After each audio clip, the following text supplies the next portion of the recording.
Here it is. Ah,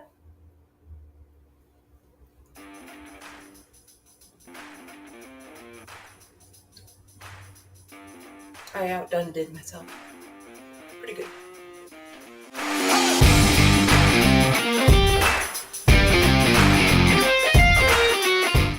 Hello, all of my wonderful Viking friends. I am so glad you could join me today. I have the fire roaring outside, and I am just about ready to throw this chuck roast into my Dutch oven and get it on the fire as soon as possible. This is going to be a fantastic dinner, and I am excited to share it with you. The first thing is the chuck roast. Now, I recommend a really good cut of chuck. If you don't have a butcher around you, you can order online. There are plenty of farms around that, online is available, believe it or not.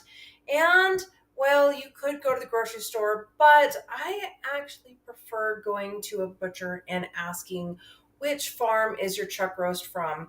Now, you want cows that are not on a feed lot. And the reason being is because not only is the meat really fatty, but the problem is it's packed with omega 6s.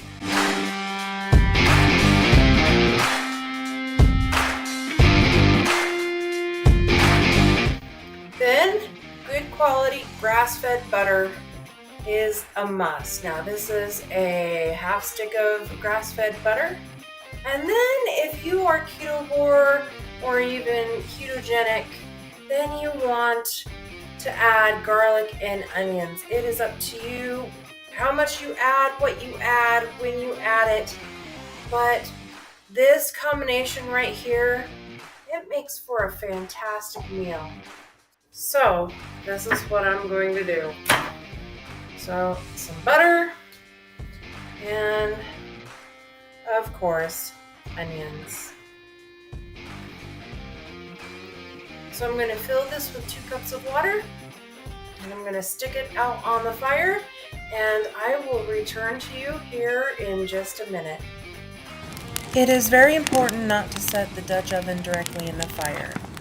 You also want to be careful if you cook bacon not to set it in the fire, as it will burn quickly. All right, it looks pretty good. I spent a couple hours making sure it wasn't burning to the crisp.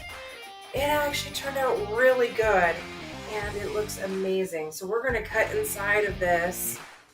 I did have to put a little bit more water in because it was getting pretty dry. You just check on it, that's all. We are going to go ahead and cut in. It looks pretty good. You can see here. We are going to just cut it like so. It's going to be quite fatty, and that's okay. That's all right. Now for all of my carnivore friends, we can just go ahead and serve it as is. And we don't have anything special. Maybe a little bit more butter. And that should do it. For all of my ketovore friends, you probably want a little bit more flavor on it, and that is okay. So what I'm going to do is I'm going to just get a thick piece right here, and I'm going to serve it up on a plate like so.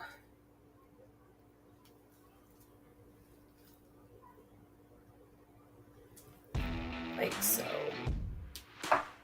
Maybe sprinkle a little bit of seasonings, a little bit of pepper and salt, smoky salt, and that would be just as lovely.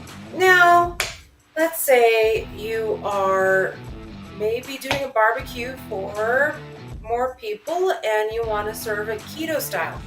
There are various options. There is a dirty keto option with keto buns and Egg Life. This particular one has an everything bagel inside of it, and you could do that.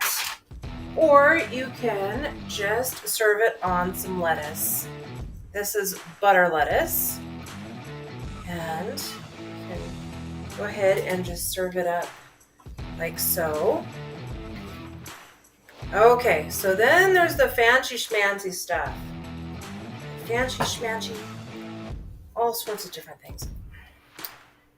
Okay, what we could do is we can add provolone cheese.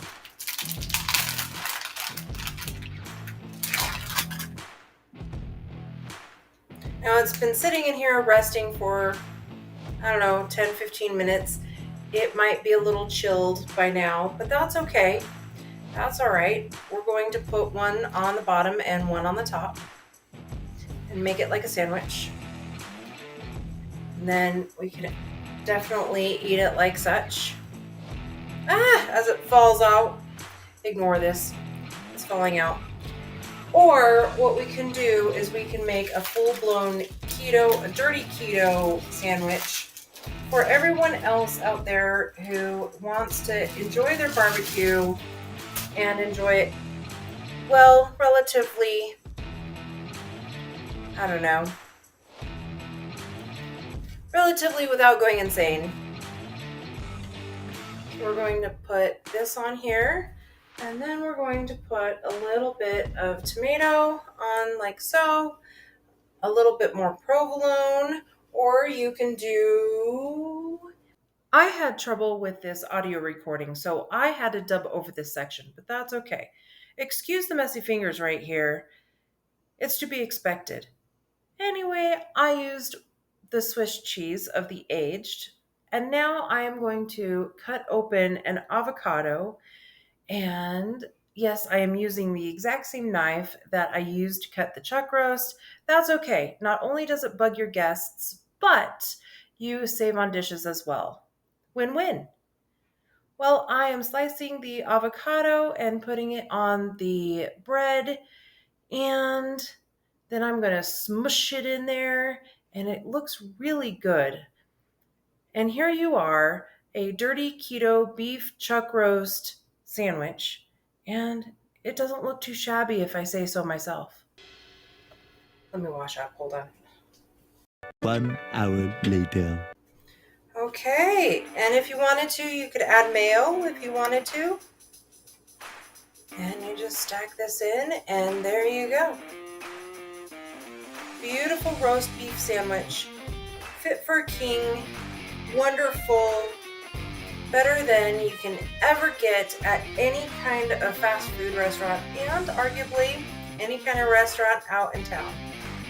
It took about 3.5 hours, 4 hours of cooking plus prep time, and honestly, it's actually cheaper this way to feed a family of 6 than it is to go out to a restaurant anyway. Plus, you have fun burning stuff, so, win-win. Anyway, until next time, my friends, Lika tip. Skål!